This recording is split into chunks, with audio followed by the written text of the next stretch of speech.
Bonjour. Avant de se lancer dans un outil DevOps, il vaudrait mieux comprendre l'essence des termes utilisés dans Agile, dans Scrum, etc., Extreme Programming, Lean, etc.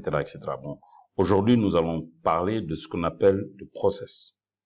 On l'appelle WIP, Work Item Process.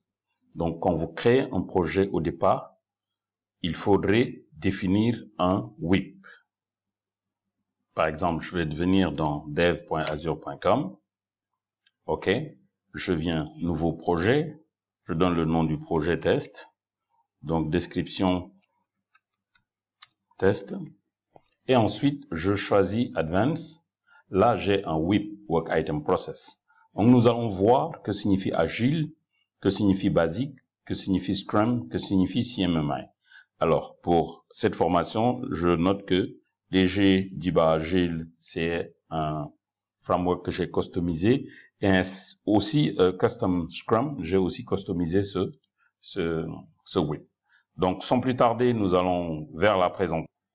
Alors, ici, nous allons parler rapidement de WIP, qui définit les blocs de construction du système de suivi des éléments de travail et prend en charge le modèle de processus d'héritage pour Azure Bots. On va vraiment travailler exclusivement sur Azure Bots. Donc, dans Azure DevOps, nous avons les WIP suivants, Basic, Agile, Scrum et CMMI. Nous allons rentrer dans les détails pour voir pour chaque process comment le customiser. Donc, chaque process utilise ses propres termes. On va en définir certains. C'est quoi un feature? Donc, ce qu'on appelle une fonctionnalité ou des caractéristiques. Epic, donc, ou épopée, on l'appelle épopée en français. Donc, les caractéristiques ou les features permettent d'ajouter des options d'affichage au niveau hub de travail. Donc, ajouter un panier mobile, alerte textuelle, actualiser le portail web avec un nouveau look. Donc, ça, c'est des types de fonctionnalités. OK? Les épopées ou les épiques, je donne un exemple, augmenter l'engagement des clients, c'est des genres d'objectifs commerciaux. Améliorer et simplifier l'expérience utilisateur, implémenter une nouvelle architecture pour améliorer les performances ou les intégrations, OK? Ingénierie de l'application pour soutenir la croissance future, prise en charge de l'intégration avec des services externes, donc soutenir les applications mobiles. Voilà des exemples d'épopées, OK, d'épiques. Donc, il faut faire le distinguo entre ce qu'est un feature et ce qu'est un épique. L'épique, dans l'épique, il y a des features. Et ces features doivent être caractérisées par l'épique. OK? Donc, c'est comme une arborescence. Le père, c'est l'épique qui est l'objectif à atteindre. On va dire vulgairement l'objectif commercial. Et à l'intérieur de l'objectif commercial, nous avons les fonctionnalités. À l'intérieur des fonctionnalités, nous allons les voir.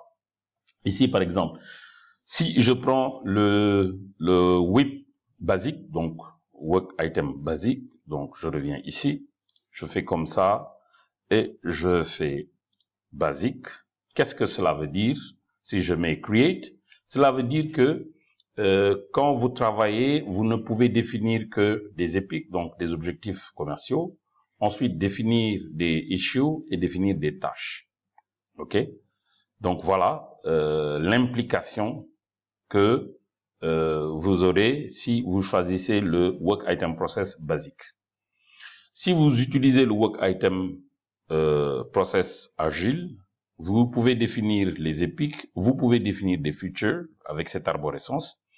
Maintenant, à l'intérieur des features, vous pouvez définir des user stories. OK? Ici, on ne parlera pas de Product Backlog Item. Product Backlog Item, ce sera dans Scrum. Donc, vous allez voir bien la différence. Ici, Agile comme Scrum, vous définissez Epic et Feature.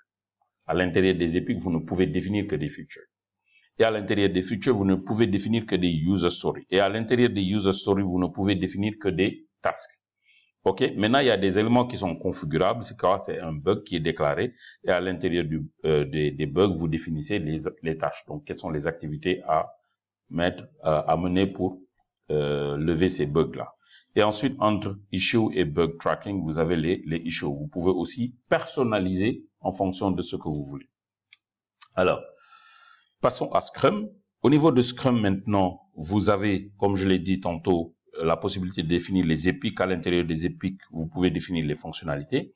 À l'intérieur des fonctionnalités, maintenant, vous ne pouvez définir que des product backlog items. Je l'avais dit tantôt quand on était au niveau de Agile. Et à l'intérieur des product backlog items, vous ne pouvez définir que des tâches. OK? Alors, cela revient à vous dire, vous voyez, la différence entre Agile et Scrum. Au niveau Agile, on parlera de user story. Et au niveau de Scrum, on parlera de product backlog item. Mais les bugs et autres activités, autres tâches personnalisables sont on va dire, identiques de part et d'autre. Et enfin, nous allons parler de CMMI. Alors ici, CMMI vous permet aussi de définir les épiques, les features. Et à l'intérieur des épiques maintenant, c'est des requirements que vous définissez. Donc à la différence de Scrum et autres, donc si vous prenez Agile, on définit des user stories, la différence. Au niveau Scrum, on définit des product backlog. Et au niveau CMMI, on définit des requirements. Et à l'intérieur des requirements, on définit les tâches qui vont permettre de pouvoir atteindre ces objectifs définis au niveau des requirements. Et bien sûr, bugs et tasks sont configurables. Par contre, ici, pour la traçabilité des issues, vous avez on prend en compte les change requests, les issues, les reviews et les risques. OK? Nous allons voir dans des exercices détaillés ce que cela implique. Ensuite, nous allons vous donner un peu le workflow de chaque work item process. C'est quoi le workflow? C'est-à-dire, quand vous définissez un work item process, qu'est-ce que cela implique au niveau suivi de vos activités? Ici, vous voyez qu'il y a des termes qui changent. OK? New existe. Maintenant, c'est new quoi? User story, puisque nous sommes dans le WIP Agile. OK? Donc, Agile Process. Ici, nous sommes dans Scrum Process et ici, nous sommes dans CMMI Process. On a jugé nécessaire de ne pas parler de Basic puisqu'il n'y a pas grand-chose à dire. Alors, ici, vous voyez, nous avons New User Story.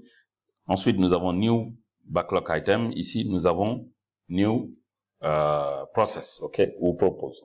OK? Ensuite, qu'est-ce qui se passe dans l'implémentation? Vous avez les différents statuts, Active, Remove, Resolve, Close. Ici, vous avez New, Approve, Remove, Committed et Done. Je rappelle encore une fois, tout ça c'est customisable. Nous allons voir comment on peut customiser ça. Si vous voulez, vous enlevez tout ça et vous mettez vos propres éléments, vos propres items, vos propres statuts, vos propres thèmes. OK? Donc voilà le workflow qu'il faut suivre quand vous utilisez un tel ou tel WIP, Work Item Process. Et enfin, nous allons voir le grand tableau qui définit de manière détaillée le workflow des statuts, le product planning, OK, qu'est-ce qui est planifié, le portfolio, les tasks et sprint planning, les bugs, backlog management, comment gérer les bugs. Alors ici, au niveau workflow, nous avons, au niveau basique, le WIP basique, nous avons to do, doing and done. 3, très simple. Au niveau agile, nous avons les statuts suivants, new, active, resolve, close and removed, ce que nous avons vu dans le workflow suivant, OK. Et ensuite, au niveau Scrum, nous avons new, à la place d'active, nous avons approved, à la place de resolve, nous avons committed, et à la place de close, nous avons done, et nous avons aussi removed. Au niveau CMMI, nous avons proposed, active, resolve and close. OK? Donc, vous aurez le temps de parcourir ce tableau. Au niveau issue aussi, par exemple, product planning, nous avons issue. Nous avons ici user story, bug optional. Au niveau Scrum, même chose, nous avons, au lieu de user story, nous avons product backlog item, bug aussi qui est optionnel. Et au niveau CMMI, au lieu de product backlog item ou au lieu de user story, nous avons requirement. Donc voilà ce que je voulais partager rapidement avec vous avant d'aller en détail au niveau de la pratique pour pouvoir créer un projet, utiliser un work item process ou bien aller au niveau du process. Au niveau process ici, je peux customiser les process comme je l'ai dit tantôt. Vous voyez ici, les process basiques sont là. Nous avons Basic, Agile, Scrum, CMMI. Et quand je veux créer mon propre process, mais se basant sur Agile, donc je clique ici et je rentre dans le process ou je rentre dans ce process-là, ou je clique sur Agile et je lui demande de rajouter des éléments qui sont pas pris en compte à ce niveau-là. Donc ça, c'est l'objectif de la vidéo numéro 4 de notre série. Suivez-le. Et je rappelle une fois, si vous n'êtes pas abonné, allez sur YouTube, ok, sur ma chaîne. Donc, vous tapez sur YouTube. Après avoir tapé YouTube, vous pouvez taper Léger Djiba, ok. Vous tapez Léger Djiba, vous avez mon site. Et ensuite, vous pouvez vous abonner, ok. Pour l'instant, on en a quelques, ok. Vous pouvez vous abonner aussi. Vous pouvez cliquer aussi sur la clochette et vous recevrez des notifications lorsque je serai en direct ou lorsque j'ai publié une nouvelle vidéo, etc., etc. Donc, ciao.